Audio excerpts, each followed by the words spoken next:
Hey, good morning to everybody. Blessings to you on this Wednesday morning. So yesterday we talked about coming towards the end of our life, and I know that's not a popular subject, not something we really talk about a whole lot.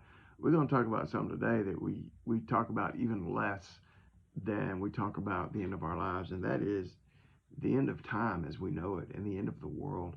Now, as Christians, a Christian believes that God has a time table and a time set for which everything will come to an end, to a time that He will bring it to its final completion in the way that He wants it to happen.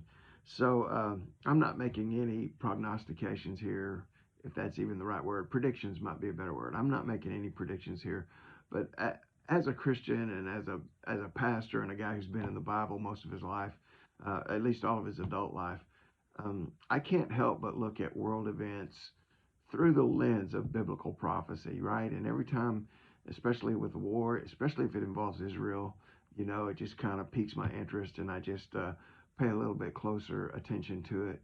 Um, isn't it Iceland? Isn't there something like they've had like over 1,000 earthquakes just in a very short period of time, and that now they're afraid that a volcano is about to erupt, and earthquakes like that. It's a sign of the times that Jesus Himself said that it was a sign of the end. And so anyhow, I can't help but look at current events through the lens of biblical prophecy and the coming of the Lord and the day when God makes all things new, and He brings time as we know it to an end. Peter says it like this in 2 Peter 3:10.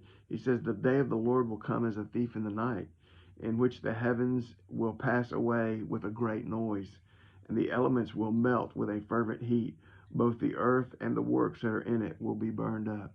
It says the elements of the world, the elements of the universe will melt with a fervent heat, and the earth and its works will be burned up. There's going to be global warming. There ain't nothing you can do to stop it. That was kind of tongue in cheek there, in case you didn't know it. But it says the day of the Lord is going to come like a thief in the night. In other words, it's going to come at a time when we're not ready. It's going to come at a time when we're not expecting. It's going to come at a time when we're not watching, when we're just sort of um, relaxed and enjoying ourselves or whatever. We're just going through life and we're not giving any thought or consideration to the fact that it might happen right now, this minute, this night, or at this time. It's going to be a surprise. It's going to come like a thief in the night. And so what that tells us is that we need to make sure that we're ready. We need to make sure that we have entrusted our lives to Christ. We need to make sure that we are living our lives in such a way that there's not going to be any regrets, because there's not going to be a whole wait time out. I need to go do this first.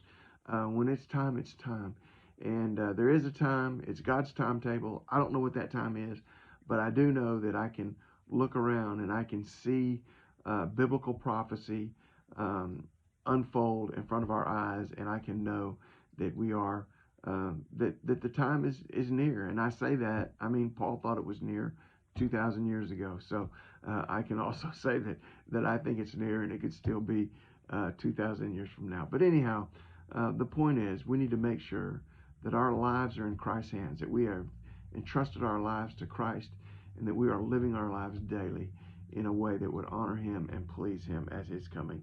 The day of the Lord will come as a thief in the night, in which the heavens will pass away with a great noise, the elements will melt with a fervent heat, both the earth and the works that are in it will be burned up. 2 Peter 3:10. God bless you guys. Get out there in faith the rest of this week. Love you. Bye.